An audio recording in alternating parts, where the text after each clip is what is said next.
Muy bien, feliz tarde, noche para todos. Un placer poder interactuar con ustedes. Quien les habla, el licenciado Omar González, y estaremos hoy haciendo nuestro segundo encuentro síncrono de supervisión y evaluación institucional. Y cuando son las 7:35 de la noche, vamos a dar inicio, sin más preámbulos, a este primer encuentro de supervisión y evaluación institucional. Estaremos interactuando, profundizando en el contenido programático para la unidad 3 y todos los elementos referentes a nuestra actividad sumativa que corresponde para la evaluación de este contenido. Nuestra agenda para el día de hoy corresponde la bienvenida, como les dije anteriormente. Vamos a estar dando en el contenido. Si hay algunas preguntas que ustedes deseen hacer, si hay alguna duda, algún interrogante que se pueda generar, seguimos con el contenido. Nuevamente un espacio para preguntas y la actividad evaluativa y por supuesto nuestro cierre cognitivo. Bien, fíjense que la labor que desempeña un supervisor dentro de la institución requiere de conocimiento científico. Este es un elemento fundamental, de conocimiento teórico y de conocimiento práctico para ser implementado en un rol del supervisor. De igual forma, se requiere de experiencia, destrezas y habilidades, las cuales constituyen el perfil profesional. Otro elemento que es importante, debe tener un elevado valor moral y ético que lo distinga de los demás. Su proceder de actuación debe estar muy apegado a los estatus legales que le competen, tanto en el ámbito laboral como en el ámbito personal. El perfil deseado de un supervisor está definido por su moralidad, por sus valores, por sus actitudes, por sus conocimientos educativos, tecnológicos, por sus prácticas pedagógicas, por su capacidad de planificar, de evaluar el proceso, de su sentido práctico. Todo esto, así como también debe tener una actitud positiva frente a la vida y a la sociedad. Debe estar socialmente activo y sentido de participación democrática. Fíjense que en este núcleo temático se analiza la importancia de la ética en el perfil del psicólogo supervisor para la socialización y fomento de valores en el individuo y la sociedad. Para su análisis se abordan temas como el código de ética, el código de conducta profesional, los cuales son principios básicos de comportamiento ético, y las normas de conducta que deben guiar el pensamiento, decisiones y acciones en las diversas situaciones y problemas que debe enfrentar. De igual forma, se abordan los valores e importancia de un código de ética en la supervisión clínica, ya que éste actúa dentro de la sociedad poseyendo normas éticas y jurídicas que debe cumplir. Y por último, se estudia el perfil de psicólogo en la supervisión. Grosso modo, ese es el contenido previsto para esta unidad.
Continuamos entonces en el mismo orden de ideas. Tenemos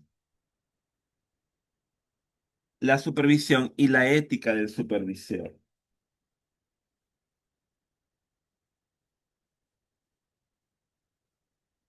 Y comenzamos con el Código de Ética y Conducta Profesional. Fíjense que el autores como Rosario define la ética como la ciencia que tiene por objeto de estudio la moral y las conductas humanas, que permite a las personas actuar de manera correcta.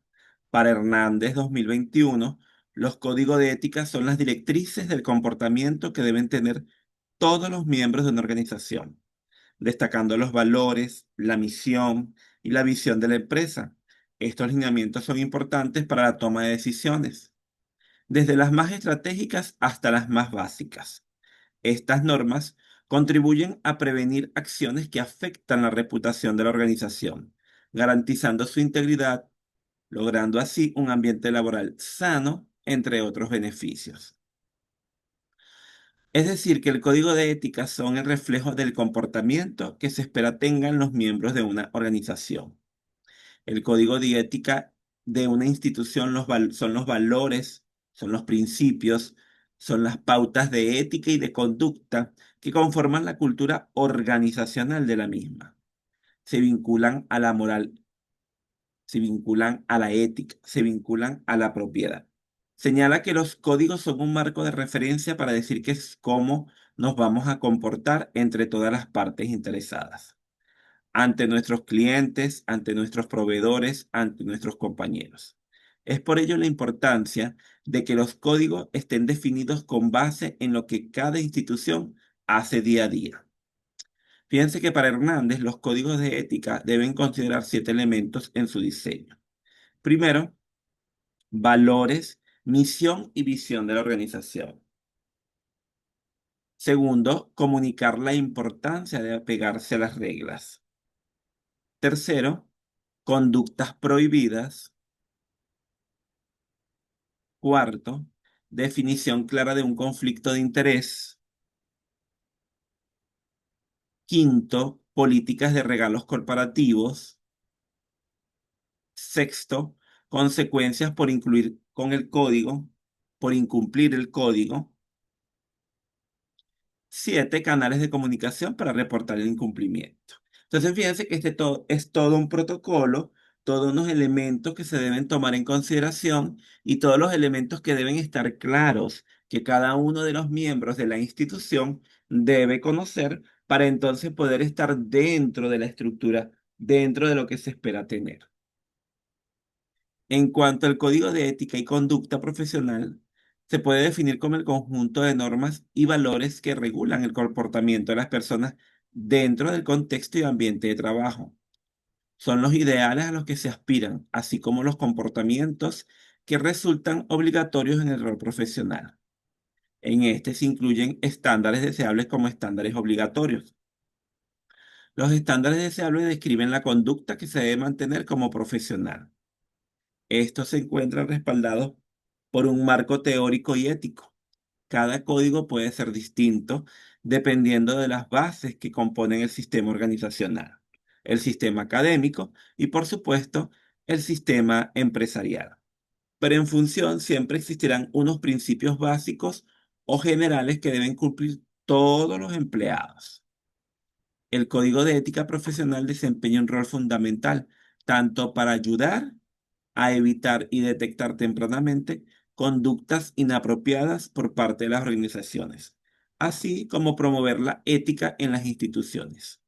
Asimismo, el código de ética se fundamenta en 2 clases de normas, en principios y reglas de conducta, que son normas amplias que proveen un marco general para las reglas de conducta, más específicas y detalladas. Las reglas de conducta contienen los estándares específicos que recomiendan el nivel de conducta profesional que se espera de los empleados y profesionales. Autores como Barroco señalan y lo definen como el documento que prescribe normas, derechos, deberes y sanciones determinadas por la profesión, orientando el comportamiento individual de los profesionales y busca consolidar un determinado proyecto profesional con una dirección social explícita y a su vez beneficios que este código otorga. El cumplimiento de las normas de conducta está determinado por el entendimiento y las acciones voluntarias propias de los profesionales y por la reafirmación del cumplimiento de dichas normas con sus compañeros de trabajo y hacia el público en general. Asimismo, apunta a que lo importante no es solo el diseño de un código de ética, sino que es necesario que la empresa comunique estas reglas a sus trabajadores y procuren que su personal se sienta identificado con las directrices. Entonces, el código de ética es el conjunto de normas y valores que regulan la conducta en las organizaciones y el código de conducta es la guía detallada de actos cotidianos basados en los valores. Tanto el código de ética como el código de conducta son lineamientos de las acciones y el comportamiento de las y los profesionales que en este se delinean los principios que constituyen el comportamiento ético y tiene un carácter no exhaustivo, lo que hace que no abarque todas las conductas y deja un margen razonable de interpretación. Estos deben diseñarse con base a las necesidades y filosofía de cada institución, incluyendo las formas de actuación, los principios, las limitaciones y los riesgos.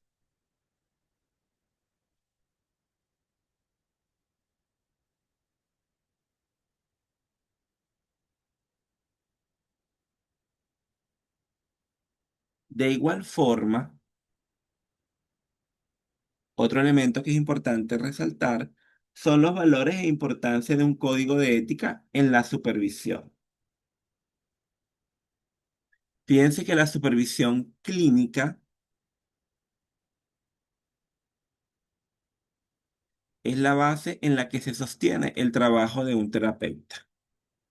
El trabajo que realiza un supervisor se fundamenta en su propia experiencia clínica, conocimientos y sensibilidad. Autores definen la supervisión como un espacio que se ofrece entre profesionales para revisar y dar cuenta del trabajo terapéutico. Es un proceso riguroso, educativo y cooperativo. La supervisión se refiere a un proceso continuo que debiese continuarse incluso después de la educación formal, el cual implica formalizar el trabajo que se hace en psicoterapia con otro que puede ser un grupo, un mentor, un colega o alguien que también evalúe y problematiza nuestro trabajo de forma simultánea. Fíjense que para a otros autores el trabajo de supervisión se sustenta sobre la base del profundo respeto al quehacer de cada terapeuta. Toda perspectiva es una aproximación, una opinión acerca de la manera que un supervisor trabajará estando en el lugar del terapeuta. Autores como Villafuente, en su artículo de práctica de supervisión clínica de México, lo define como una actividad profesional en la que define el de un supervisor experimentado porque brinda una retroalimentación al psicoterapeuta que está en formación o bien ya con práctica establecida a fin de apoyar el manejo de los casos de sus pacientes. En cuanto a las competencias del supervisor, se destacan las ciencias técnicas, la autonomía profesional, el talento democrático, la prudencia, exponer y mantener la verdad ante todas las posibles situaciones que pudiera enfrentar a fin de mantener la credibilidad ante los supervisados. Asimismo, la experiencia, supervisión, formación y educación, entre otras, son elementos clave para poder ejercer cualquier área de la psicología. De acuerdo a las recomendaciones del Código de Ética, se considera muy importante evitar delegar trabajo a las personas con quien se tiene una relación afectiva o con múltiples relaciones. Solo se autorizan responsabilidades de atención con base a su educación, formación, experiencia o con la supervisión adecuada con la intención de asegurar que los responsables de la psicoterapia realicen la atención psicológica de forma competente. Hess 2008 destaca que no se debe obligar al supervisado a compartir cuestiones personales como historias familiares de abuso, negligencia, solo si éstas abonan el proceso de supervisión. Si el estudiante acude a terapia, conviene que sea con personas no relacionadas al programa de formación.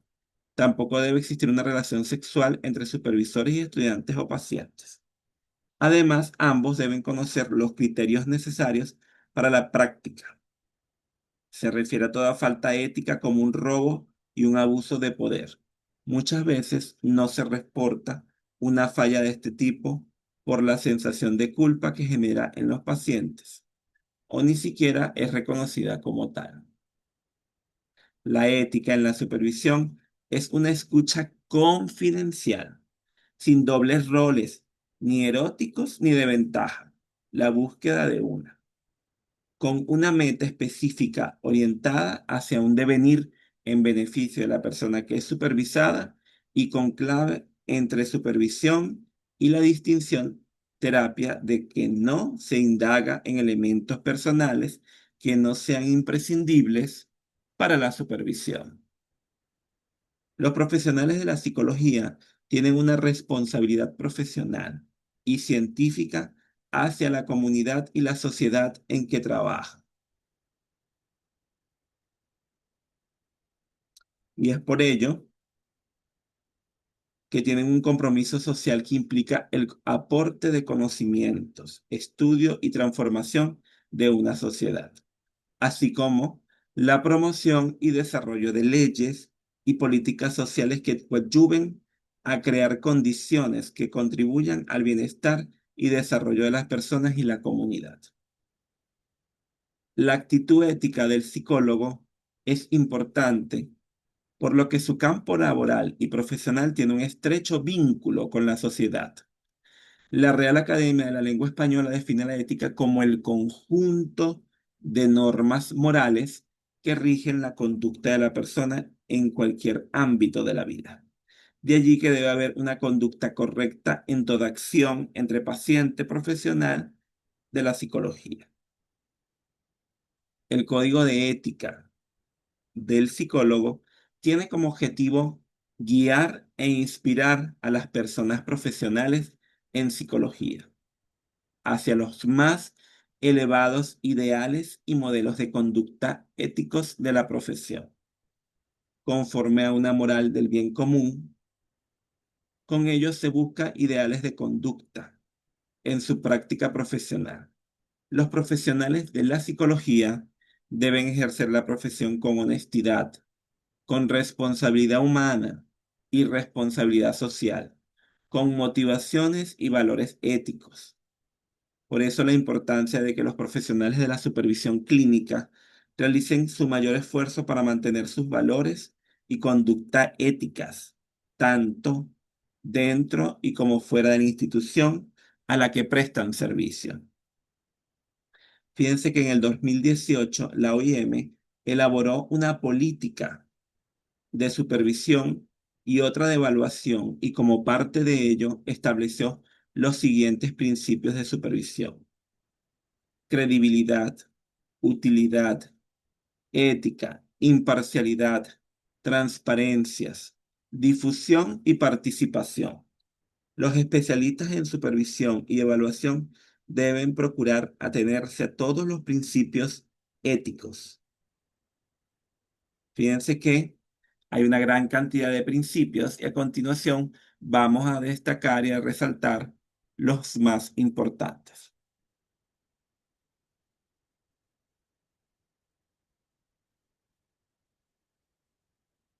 Mantener la integridad personal y profesional, teniendo en cuenta las creencias y usos y costumbres de los entornos sociales y culturales en los que trabajan los migrantes. aborde las cuestiones de discriminación, desigualdad de género. Evitar los intereses personales o sectoriales. Evite tergiversar la verdad y extraer conclusiones positivas porque existan un conflicto de intereses u otras compensaciones o penalizaciones. No permita que opiniones infundadas influyan en las actividades de supervisión y evaluación como resultado de prácticas de supervisión o evaluación negligentes, poco fiables o poco profesionales. Respetar el derecho de las instituciones y los beneficiarios. Se debe explicar a los participantes cómo y por qué se recopilará, almacenará, utilizará y compartirá información. Infórmeles de su derecho a negar o a participar o a anular su participación en cualquier momento sin consecuencias. Sin embargo, el hecho de que no participe no debe repercutir en la prestación de servicios o el suministro de bienes a los participantes. Incluya formularios de consentimiento informado en todas las herramientas de recopilación de datos. Capacite a los recopiladores de datos en materia de consentimiento informado. No haga promesas imposibles de cumplir a los beneficiarios o participantes para inducirlos a cooperar. Comprenda cómo los beneficios o las expectativas de beneficios pueden incentivar o influir en las respuestas o la participación de los encuestados. Respete los compromisos adquiridos. Asegúrese que las personas que intervienen en las actividades de supervisión y evaluación tengan la oportunidad de revisar las declaraciones realizadas. Utilice acuerdos de intercambio de datos con todos los asociados. Si está previsto compartir datos, informe a los beneficiarios al respecto cuando solicite el consentimiento. Otro elemento importante es asegurar la privacidad, la protección de datos y la confiabilidad. Lleve a cabo una evaluación de los riesgos y beneficios y una evaluación de las sensibilidades antes de recopilar datos personales y antes de tratar datos de cualquier otro modo. Asegure a los encuestados que los datos recopilados se utilizarán de manera anónima sin vulnerar su privacidad.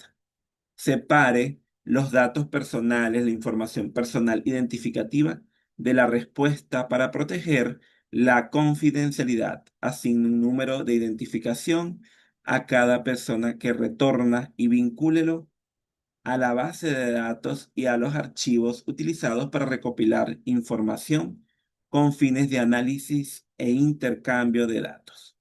Establezca un sistema de registro seguro para documentos impresos y archivos electrónicos encriptados protegidos con contraseña, con todo tipo de datos personales, sobre todo si contiene información muy delicada.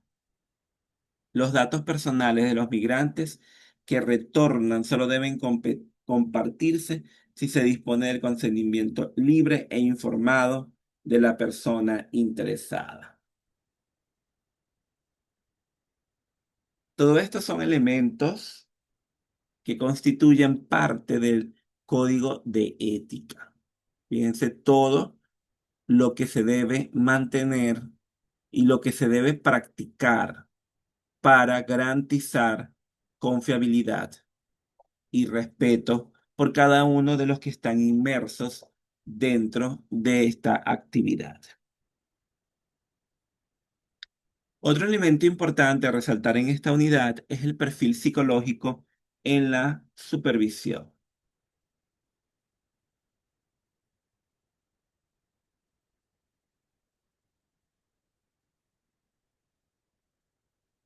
Para autores como Usher, la supervisión está sostenida en una ética del cuidado, como un proceso que adquiere una doble responsabilidad: cuidar al paciente, cuidar al grupo, cuidar la institución, cuidar a la comunidad.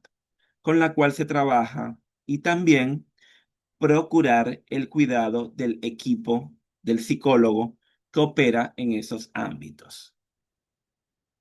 Entre las principales funciones del supervisor están que interpreta el resultado que se desarrolla en cada sesión, evaluar la transferencia y la contratransferencia, explorar las diferentes estrategias con las que cuenta el psicólogo practicante, compartir recursos y estrategias, ofrecer sostén, resolver dudas del propio psicólogo, explorar las dinámicas que se despliegan en la sesión, favorecer el aprendizaje, corregir intervenciones no adecuadas, proponer de nuevas, ofrecer nuevas ópticas, ofrecer nuevas perspectivas y comprensiones y señalar los puntos ciegos de la persona que dirige la terapia. Es así que el espacio de la supervisión tiene como propósito dotar de más recursos a los profesionales, cumpliendo una función de formación y apoyo en su desempeño profesional. Asimismo, desarrollar la capacidad de comprensión de las estructuras de personalidad, lo que va a mejorar las capacidades de diagnóstico e intervención, tanto a nivel preventivo como educativo o clínico. Es por ello que la supervisión psicológica demanda una preparación específica, pues contiene teorías, modelos y recursos técnicos propios que se necesitan aprender y entrenar. Entender la supervisión psicológica como un medio que permite, además, monitorear la calidad de los servicios psicológicos, no con fines evaluativos, sino que ayude al desarrollo de la competencia profesional, conforma un enfoque que merece ser construido y asimilado por los grupos profesionales de la psicología. La supervisión es una faceta esencial del control de calidad, y esto está dentro de la profesión de la psicología.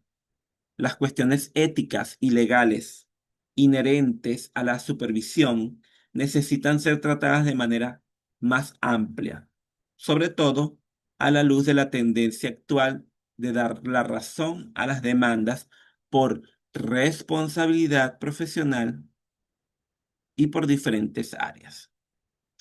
Fíjense que se hace necesario abordar la necesidad de los supervisores de clarificar sus roles y proporcionar una mejor evaluación continua de la competencia y las habilidades profesionales de los supervisados.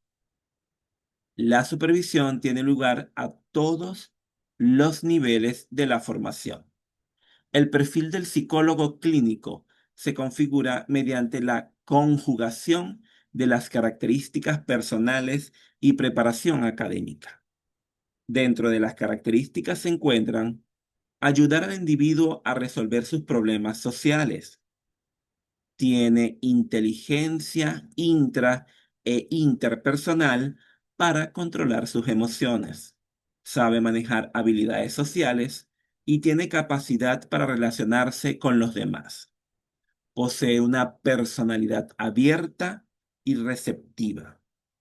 Tiene empatía y sabe escuchar. En cuanto a sus funciones, realiza evaluación y diagnóstico de la personalidad. Realiza consultoría y psicoterapia a individuos, a grupos o a familias. Hace intervención preventiva, realiza investigación aplicada a la personalidad, psicología anormal y técnicas y métodos de intervención clínicos, selección, entrenamiento y supervisión. A partir de la conferencia sobre competencias, direcciones futuras en educación y acreditación en psicología profesional, celebrada en Arizona, se llegó a consenso entre profesionales de distintos ámbitos públicos y privados, psicólogos clínicos, educacionales, organizacionales, entre otros, que las competencias que debería desarrollar un psicólogo en su actuación profesional es la de supervisor y por ello debe tener 6 tipos de conocimientos necesarios para desarrollar una tarea de supervisión que debe ser competente. Estas son conocimiento del área que se va a superar o a supervisar, psicoterapia, investigación, evaluación, entre otros. Conocimiento de modelos, teorías, modalidades y métodos de investigación específicos en supervisión, conocimiento de la evolución profesional del psicólogo, conocimiento de los asuntos éticos y legales relacionados con la supervisión, conocimiento de los procedimientos de evaluación, conocimiento de la diversidad cultural e individual, dentro de las habilidades necesarias a desarrollar para llevar a cabo una supervisión competente, se describen en el estudio citado. Fíjense que destaca que el supervisor debe conocer las diferentes modalidades de supervisión, tanto individual como grupal, y las habilidades específicas que se requieren en cada una. Debe tener habilidades de relación que le faciliten la construcción y mantenimiento de una alianza afectiva con la persona bajo supervisión efectiva. Es importante también que el supervisor sepa combinar los diferentes roles que implica la actividad de supervisión, por ejemplo, funciones educativas y funciones de evaluación. La intervención y la evaluación, incluida la autoevaluación, son vistas como habilidades esenciales en la tarea de la supervisión.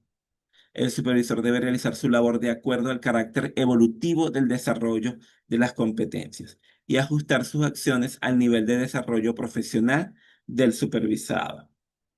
Al mismo tiempo, tiene que fomentar en el psicólogo desarrollo profesional continuo, donde ocupa un papel especial el modelo de habilidades de autoevaluación de la propia actividad. De gran relevancia es también que el supervisor proporcione feedback al supervisado de manera efectiva y que el mismo sea sensible al feedback procedente de la persona bajo supervisión. Habilidad para discriminar los propios límites, para realizar una supervisión competente y para buscar asesoramiento cuando sea necesario. Habilidades didácticas y flexibilidad en el proceso de supervisión. Es importante también que el supervisor sepa combinar los diferentes roles que implica la actividad de supervisión. Por ejemplo, funciones educativas y funciones de evaluación.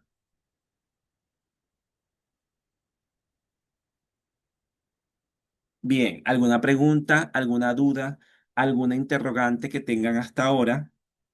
Fíjense todos los elementos significativos, puntuales e importantes que tiene el perfil y el rol del psicólogo.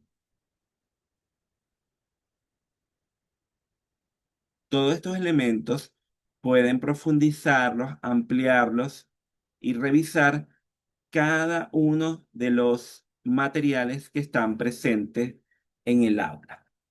Todos esos materiales le van a permitir a ustedes profundizar en los elementos que estamos aquí conversando,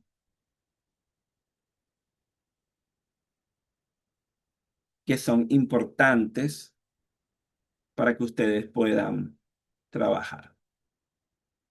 La investigación es una supervisión constante y eso tenemos que recordarnos. Tiene que verificar cada uno de los elementos que están presentes dentro del proceso, tiene que verificar cuál es su intencionalidad, tiene que acompañar desde una manera cercana, observando cada uno de los detalles que se evidencian. ¿Para qué? Para fomentar la formación continua de de los psicólogos clínicos. Y acompaña generando propuestas que maximicen, mejoren, dinamicen los procesos de los participantes en la supervisión. Y además, la supervisión lo que busca es que el supervisado mejore la calidad y la ética en la atención de sus consultantes. La supervisión permite desarrollar las competencias profesionales necesarias para desenvolverse en el campo clínico. Teniendo en cuenta esto, entonces podemos decir que la supervisión es una piedra angular en la formación de los psicólogos clínicos, porque proporciona habilidades, valores, actitudes, estrategias de intervención y nociones teóricas que favorecen la eficacia de los tratamientos. Fíjense que asimismo la supervisión tiene el carácter de una especialidad. Es posible elegir ser supervisor, capacitarse para ello y encontrar material bibliográfico específico para esto, permitiéndole entonces cada día foguearse, perfeccionarse y tener mayores elementos para estos procesos de acompañamiento. En términos generales, los objetivos de la supervisión en la formación de psicólogos clínicos son mejorar y ampliar, como dijimos anteriormente, el conocimiento del terapeuta en formación en áreas específicas de su trabajo, desarrollar y cualificar sus habilidades clínicas, ampliar sus marcos de referencia en la comprensión de los fenómenos humanos y reflexionar sobre sus creencias, experiencias personales y cómo manejarlas en el contexto de la terapia.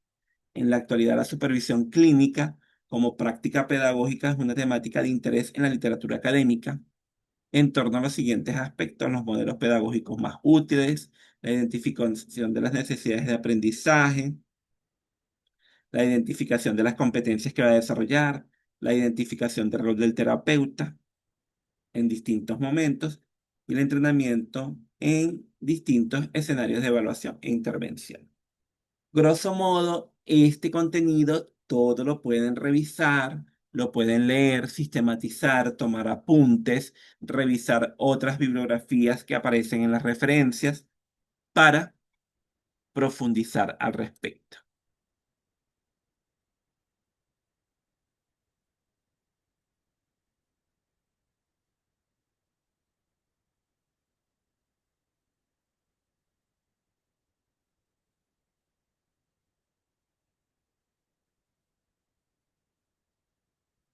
Bien, entonces recordemos que para esta unidad se tiene previsto realizar el segundo cuestionario. Les invito a revisar el banco de preguntas, el material que está allí previsto para tal fin. Cualquier duda, interrogante o inquietud que se presente, los invito a interactuar por los medios previstos para tal fin.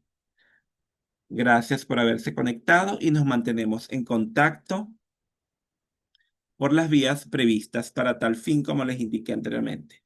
Gracias por ser y estar.